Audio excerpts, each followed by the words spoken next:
जय भोलेनाथ दोस्तों, आपके अपने चैनल देवलोक स्टोरीज में आप सबका स्वागत है।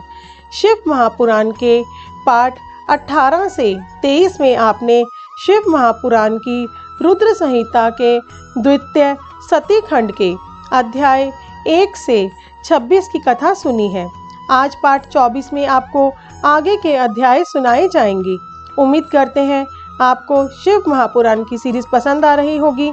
पूरी शिव महापुराण का आनंद उठाने के लिए हमारे साथ अंत तक बने रहें। भोलेनाथ आप सबकी सभी मनोकामनाएं पूरी करे। श्री पुराण पुरुषोत्तमाय नमः। श्री गणेशाय नमः। श्री शिव महापुराण रुद्र संहिता द्वितीय सती खंड अध्याय 27। दक्ष के द्वारा महान यज्ञ का आयोजन, उसमें ब्रह्मा विष्णु देवताओं और ऋषियों का आगमन, दक्ष द्वारा सबका सत्कार, यज्ञ का आरंभ, दधीची द्वारा भगवान शिव को बुलाने का अनुरोध और दक्ष के विरोध पर शिव भक्तों का वहां से निकल जाना। ब्रह्मा जी कहते हैं, नारद, एक समय दक्ष ने एक बहुत बड़े यज्ञ का आरंभ किया। उस यज्ञ की दीक्षा लेकर उन्होंने उस समय समस्त देवर्षियों, महर्षियों तथा देवताओं को बुलाया। वे सभी उस यज्ञ में पधारे। अगस्त्य, कश्यप, अत्रि, वामदेव, भृगु, दधीची, भगवान व्यास, भारद्वाज, गौतम, पैल, पराशर, गर्ग, भार्गव, ककुश, सित, सुमंतु, त्रिक, कंक और वैशंपायन, ये तथा दूसरे बहुसंख्यक मुनि अपने स्त्री पुत्रों के साथ ले मेरे पुत्र दक्ष के यज्ञ में हर्षपूर्वक सम्मिलित हुए थे। इनके सिवा समस्त देवगण, महान अभ्युतशाली लोकपालगण और सभी उपदेवता अपनी उपकारक सैन्य शक्ति के साथ वहां पधारे थे। दक्ष ने प्रार्थना करके सदल बल मुझ विश्वश्रेष्ठा ब्रह्मा को भी सत्यलोक से बुलवाया था। इसी तरह भांति भांति से सादर प्रार्थना करके वैकुंठ लोक से भगवान विष्णु भी उस यज्ञ में बुलाए गए थे। शिवद्रोही दुरात्मा दक्ष ने उन सबका बड़ा सत्कार किया। विश्वकर्मा ने अत्यंत दीप्तिमान, विशाल और बहुमूल्य दिव्य भवन बनाए थे। दक्ष ने भी भवन समागम अतिथियों को ठहरने के लिए दिए। सभी लोग सम्मानित हो उन संपूर्ण भवनों में यथा योग्य स्थान पाकर ठहरे हुए थे। दक्ष का वह महायज्ञ उस समय कनखल नामक तीर्थ में हो रहा था। उसमें दक्ष ने भृगु आदि तपोधनों को ऋद्विज बनाया। संपूर्ण मरुदगणों के साथ स्वयं भगवान विष्णु उसके अधिष्ठाता थे। मैं वेद त्रयी की विधि को दिखाने या बताने वाला ब्रह्मा बना था। उसी तरह संपूर्ण दिक्पाल अपने आयुधों और परिवारों के साथ द्वारपाल एवं रक्षक बने थे और सदा कौतूहल पैदा करते थे। स्वयं यज्ञ सुंदर रूप धारण करके दक्ष ने उस यज्ञ मंडल में उपस्थित था। महामुनियों ने श्रेष्ठ सभी महर्षि स्वयं वेदों के धारण करने वाले हुए थे। अग्नि ने भी उस यज्ञ महोत्सव में शीघ्र ही हविष्य ग्रहण करने के लिए अपने सहस्त्रों रूप प्रकट किए थे। वहां 88,000 ऋत्विज एक साथ हवन करते थे। 64,000 देवर्षि उद्गाता थे। अर्धवरयु एवं होता भी उतने ही थे। नारद आदि देवर्षि और सप्तऋषि पृथक पृथक गाथा गान कर रहे थे।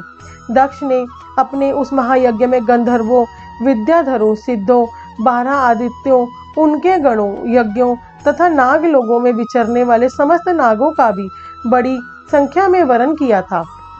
ब्रह्मर्षि, राजश्री और देवर्षियों के समुदाय तथा बहुसंख्यक नरेश भी उसमें आमंत्रित थे, जो अपने मित्रों, मंत्रियों तथा सेनाओं के साथ आए थे। यजमान दक्ष ने उस यज्ञ में वसु आदि समस्त गण देवताओं का भी वरण किया था। कौतुक और मंगलाचार करके जब दक्ष ने यज्ञ की दीक्षा ली तथा जब उनके लिए बारंबार स्वलित वाचन किया जाने लगा, तब वे अपनी पत्नी के साथ बड़ी शोभा पाने लगे। इतना सब करने पर भी दुरात्मा दक्ष ने उस यज्ञ में भगवान शंभु को नहीं आमंत्रित किया। उनकी दृष्टि में कपालधारी होने के कारण वे निश्चय ही यज्ञ में भाग पाने योग्य नहीं थे। सती प्रजापति दक्ष की प्रिय पुत्री थी, तो भी कपाली की पत्नी होने के कारण दोषदर्शी दक्ष ने उन्हें अपने यज्ञ में नहीं बुलाया। इस प्रकार जब दक्ष का वह यज्ञ महोत्सव आरंभ हुआ और यज्ञ मंडप में आए हुए सब ऋत्विज अपने अपने कार्य में संलग्न हो गए, उस समय भगवान शंकर को उपस्थित न देख शिव भक्त दधीची का चित्त अत्यंत उद्विग्न हो उठा और वे यूं बोले, मुख्य मुख्य देवताओं तथा महर्षियों, आप सब लोग प्रशंसा पूर्वक मेरी बात सुने। इस यज्ञ महोत्सव में भगवान शंकर नहीं आए हैं। इसका क्या कारण है? यद्यपि वे देवेश्वर, बड़े बड़े मुनि लोग और लोकपाल यहाँ पधारे हैं, तथापि उन महात्मा पिनाकमणि शंकर के बिना यह यज्ञ अधिक शोभा नहीं पा रहा है। बड़े बड़े विद्वान कहते हैं कि मंगल में भगवान शिव की कृपा दृष्टि से ही समस्त मंगल कार्य संपन्न होते हैं। जिनका ऐसा प्रभाव है वे पुराण पुरुष वृषभ ध्वज परमेश्वर श्री नीलकंठ यहाँ क्यों नहीं दिखाई दे रहे हैं?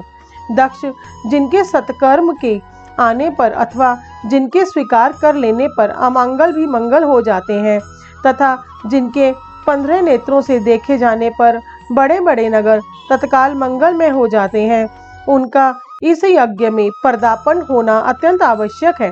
इसीलिए तुम्हें स्वयं ही परमेश्वर शिव को यहाँ शीघ्र बुलाना चाहिए, अथवा ब्रह्मा, प्रभावशाली भगवान विष्णु, देवराज इंद्र, लोकपाल गणों, ब्राह्मणों और सिद्धों की सहायता से सर्वथा प्रयत्न करके इस समय यज्ञ की पूर्ति के लिए तुम्हें भगवान शंकर को यहाँ ले आना चाहिए। आप सब लोग उस स्थान पर जाएं जहाँ महेश्वर देव विराजमान है। वहाँ से दक्ष नंदिनी सती के साथ भगवान शंभु को यहाँ तुरंत ले आएं। देवेश्वरों, जगदम्बा सहित वे परमात्मा शिव यदि यहाँ आ गए तो उनसे सब कुछ पवित्र हो जाएगा। उनके स्मरण से, उनके नाम लेने से सारा कार्य पुण्यमय बन जाता है। अतः पूर्ण व्रतन करके भगवान वृषभ ध्वज को यहाँ ले आना चाहिए। भगवान शंकर के यहाँ पर्दापण करते ही यह यज्ञ पवित्र हो जाएगा, अन्यथा यह पूरा नहीं हो पाएगा। यह मैं सत्य कहता हूँ। दधीची का यह वचन सुनकर दुष्ट बुद्धि वाले मूढ़ दक्ष ने हंसते हुए से रोष पूर्वक कहा, भगवान विष्णु संपूर्ण देवताओं के मूल है, जिनमें सनातन धर्म प्रतिष्ठित है। जब इनको मैंने सादर बुला लिया तब इस यज्ञ कर्म में क्या कमी हो सकती है, जिनमें वेद, यज्ञ और नाना प्रकार के समस्त कर्म प्रतिष्ठित हैं। वे भगवान विष्णु तो यहाँ आ ही गए हैं।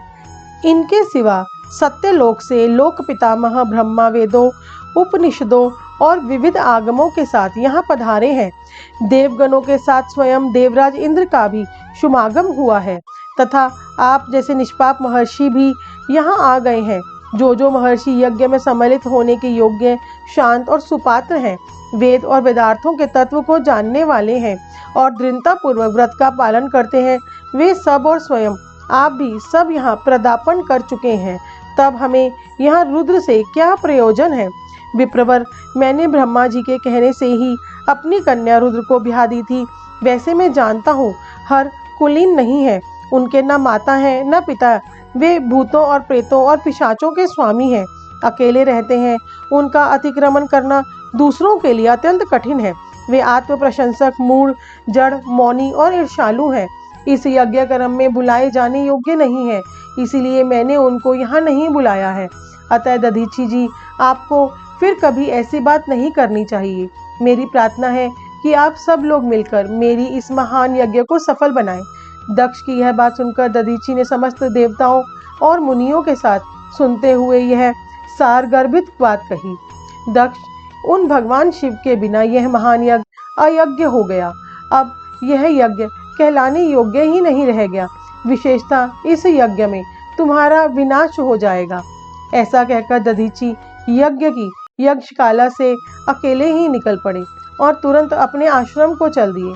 तदंतर जो मुख्य मुख्य शिव भक्त तथा शिव के मत का अनुसरण करने वाले थे, वे भी दक्ष को वैसा ही शाप देकर तुरंत वहां से निकले और अपने आश्रमों को चले गए। मुनिवर दधीची तथा दूसरे ऋषियों के उस यज्ञ मंडप से निकल जाने पर दुष्ट बुद्धि शिवद्रोही दक्ष ने उन मुनियों का उपहास करते हुए कहा कि जिन्हें शिव ही प्रिय है, वे नाम मात्र के ब्राह्मण दधीची चले गए। उन्हीं के सामने जो दूसरे थे, वे भी मेरी यज्ञशाला से निकल गए। यह बड़ी शुभ बात हुई। मुझे सदा यही अभिष्ट है। देवेश, देवताओं और मुनियों, मैं सत्य कहता हूँ, जिनके चित्त की विचार शक्ति नष्ट हो गई है, जो मंद बुद्धि और मिथ्यावाद में लगे हुए हैं, ऐसे वेद बहिष्कृत दुराचारी लोगों को यज्ञ कर्म में त्याग ही देना चाहिए। विष्णु आदि आप सब देवता और ब्राह्मण वेदवादी हैं, अतः मेरे इस यज्ञ को शीघ्र ही सफल बनाएं।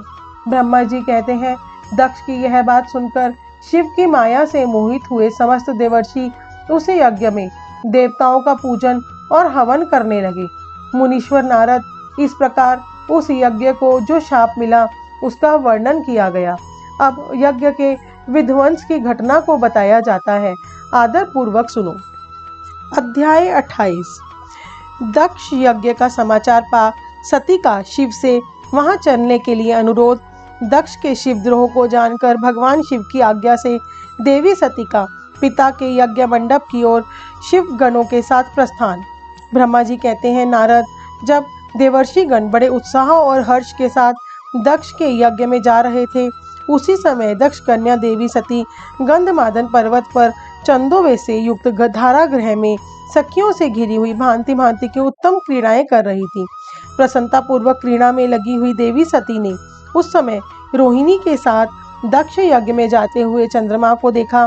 देखकर वे अपनी हितकारिणी प्राण प्यारी श्रेष्ठ सखी विजया से बोली, मेरी सखियों में श्रेष्ठ प्राण प्रिय विजय, जल्दी जाकर पूछ तो आ, ये चंद्रदेव रोहिणी के साथ कहाँ जा रहे हैं। सती के इस प्रकार आज्ञा देने पर विजया तुरंत उनके पास गई और उनसे यथोचित शिष्टाचार के साथ पूछा, चंद्रदेव आप कहाँ जा रहे हैं। विजया का यह प्रश्न सुनकर चंद्रदेव ने अपनी यात्रा का उद्देश्य आदर पूर्वक बताया। दक्ष के यहाँ होने वाले यज्ञोत्सव आदि का सारा वृतांत कहा। यह सुनकर विजया बड़ी उतावली के साथ देवी के पास आई और चंद्रमा ने जो कुछ कहा था वह सब उसने कह सुनाया। उसे सुनकर कालिका सती देवी का बड़ा विस्मय हुआ और यहाँ सूचना न मिलने का क्या कारण है, यह बहुत सोचने विचारने पर भी उनकी समझ में नहीं आया। तब उन्होंने पार्षदों से घिरे अपने स्वामी भगवान शिव के पास जाकर भगवान शंकर से पूछा, प्रभु, मैंने सुना है कि मेरे पिताजी के यहाँ कोई बहुत बड़ा यज्ञ हो रहा है, उसमें बहुत बड़ा उत्सव होगा, उसमें सब देवर्षि एकत्रित हो रहे हैं। देव देवेश्वर पिताजी के उस महान यज्ञ में चलने की रुचि आपको क्यों नहीं हो रही है। इस विषय में जो बात हो वह सब बतलाइए। महादेव सुहृदयों का यह धर्म है कि वे सुहृदयों के साथ मिले जुले। यह मिलन उनके महान प्रेम को बढ़ाने वाला होता है। अतः प्रभु मेरे स्वामी, आप मेरी प्रार्थना मानकर सर्वथा प्रयत्न करके मेरे साथ पिताजी की यज्ञशाला में आज ही चलिए। सती की यह बात सुनकर भगवान महेश्वर देव, जिनका हृदय दक्ष के वाग्वानों से घायल हो चुका था, मधुर वाणी में बोले, देवी, तुम्हारे पिता दक्ष मेरे विशेष द्रोही हो गए। जो प्रमुख देवता और ऋषि अभिमानी, मूढ़ और ज्ञान शून्य हैं, वे ही सब तुम्हारे पिता के यज्ञ में गए हैं। जो लोग बिना बुलाए दूसरे के घर जाते हैं वे वहाँ अनादर पाते हैं, जो मृत्यु से भी बढ़कर कष्टदायक है। अतः प्रिय, तुमको और मुझको तो विशेष रूप से दक्ष के यज्ञ में नहीं जाना चाहिए, क्योंकि वहाँ हमें बुलाया नहीं गया है। यह मैंने सच्ची बात कही है। महात्मा महेश्वर के ऐसा कहने पर सती रोष पूर्वक बोली, शंभो, आप सबके ईश्वर हैं, जिनके जाने से यज्ञ सफल होता है, उन्हीं आपको मेरे दुष्ट पिता ने इस समय आमंत्रित नहीं किया है। प्रभु, उस दुरात्मा का अभिप्राय क्या है, वह सब मैं जानना चाहती हूँ। साथ ही वहाँ आए हुए संपूर्ण दुरात्मा देवर्षियों के मनोभाव का भी मैं पता लगाना चाहती हूँ। अतः प्रभु, आज ही पिता के यज्ञ में जाती हूँ।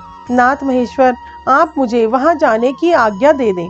देवी सती के ऐसा कहने पर सर्वज्ञ, सर्वद्रष्टा, सृष्टिकर्ता एवं कल्याण स्वरूप साक्षात भगवान रुद्र उनसे इस प्रकार बोले, उत्तम व्रत का पालन करने वाली देवी, यदि इस प्रकार तुम्हारी रुचि वहाँ अवश्य जाने के लिए हो गई है, तो मेरी आज्ञा से तुम शीघ्र अपने पिता के यज्ञ में जाओ।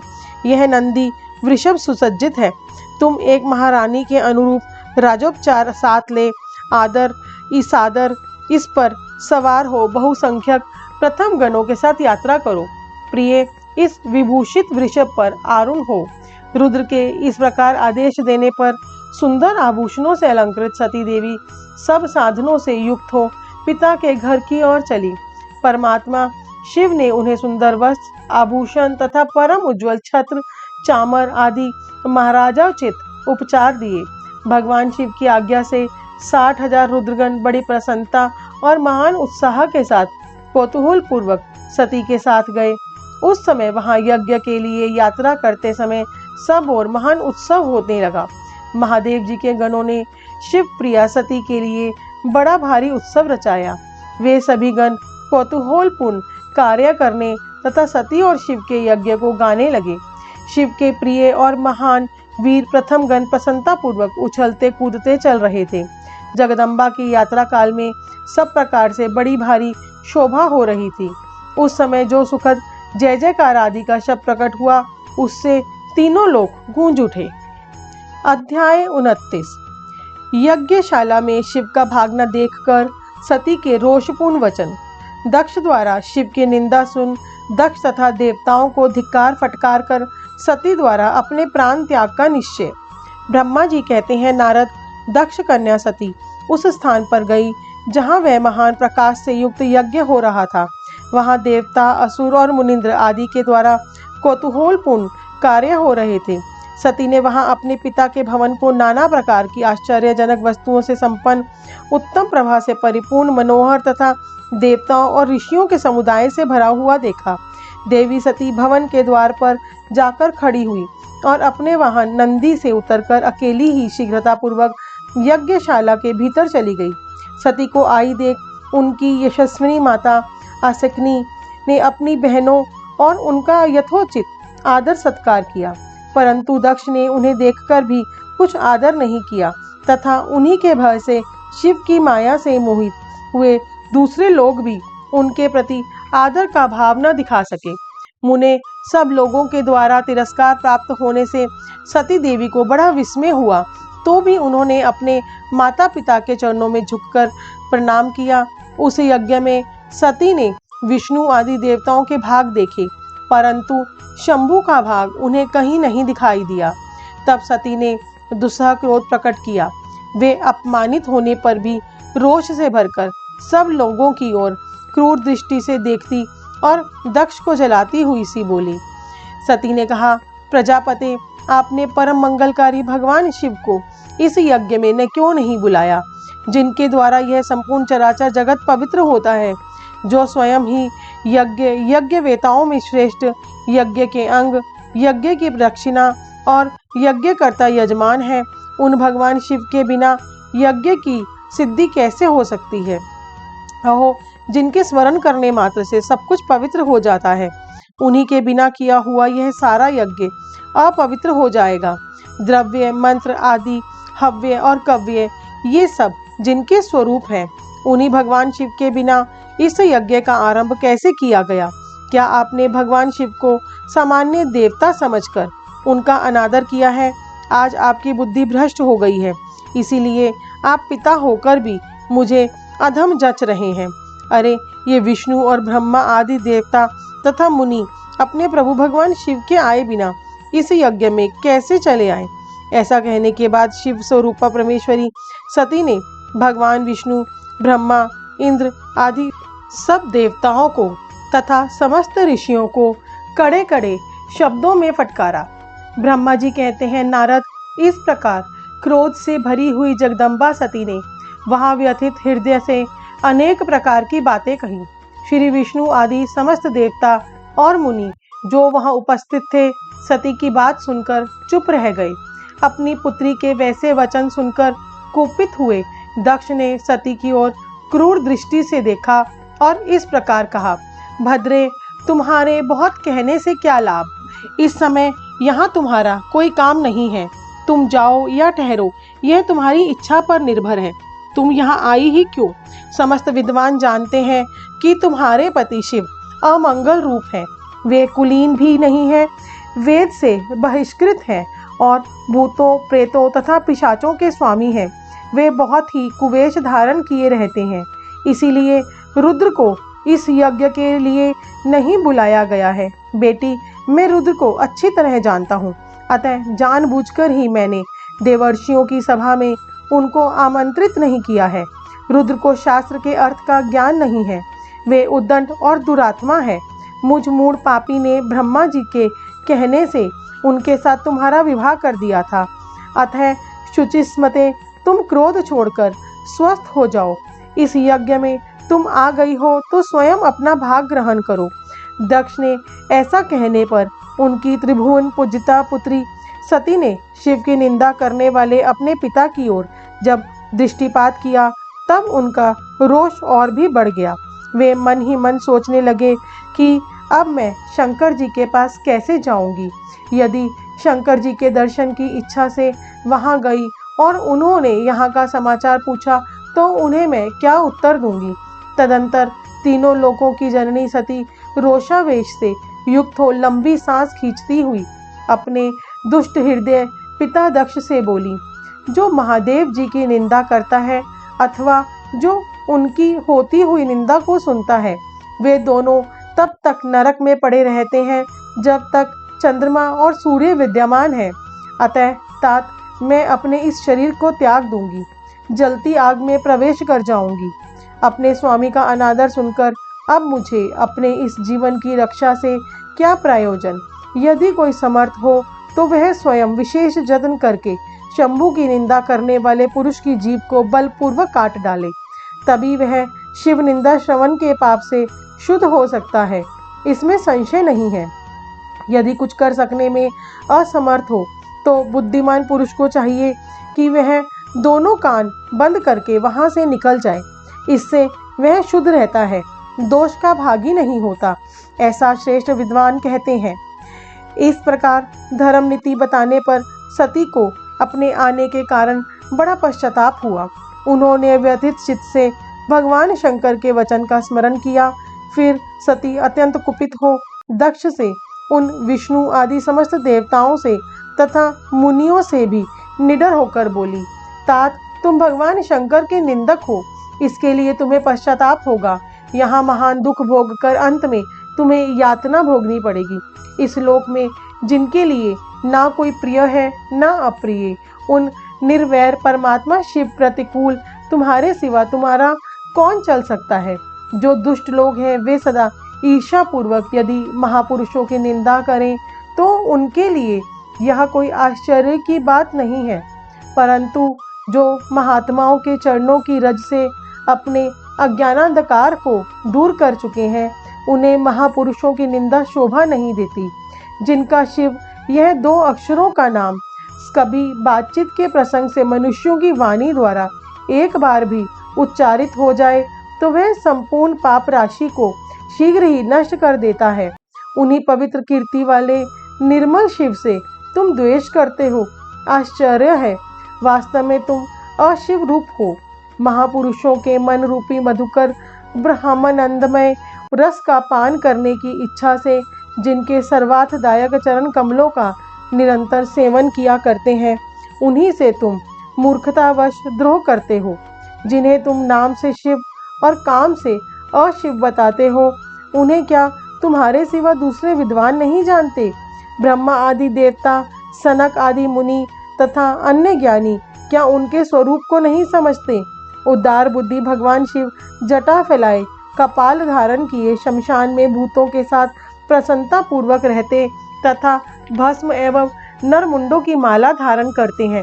इस बात को जानकर भी जो मुनि और देवता उनके चरणों से गिरे हुए निर्माल्य को बड़े आदर के साथ अपने मस्तक पर चढ़ाते हैं, इसका क्या कारण है। यही कि वे भगवान शिव ही साक्षात परमेश्वर हैं। प्रवृत्ति और निर्वृत्ति दो प्रकार के कर्म बताए गए हैं। मनीषी पुरुषों को उनका विचार करना चाहिए। वेद में विवेचन पूर्वक उनके रागी और विरागी दो प्रकार के अलग अलग अधिकारी बताए गए हैं। परस्पर विरोधी होने के कारण उक्त दोनों के कर्मों का एक साथ एक ही कर्ता के द्वारा आचरण नहीं किया जा सकता।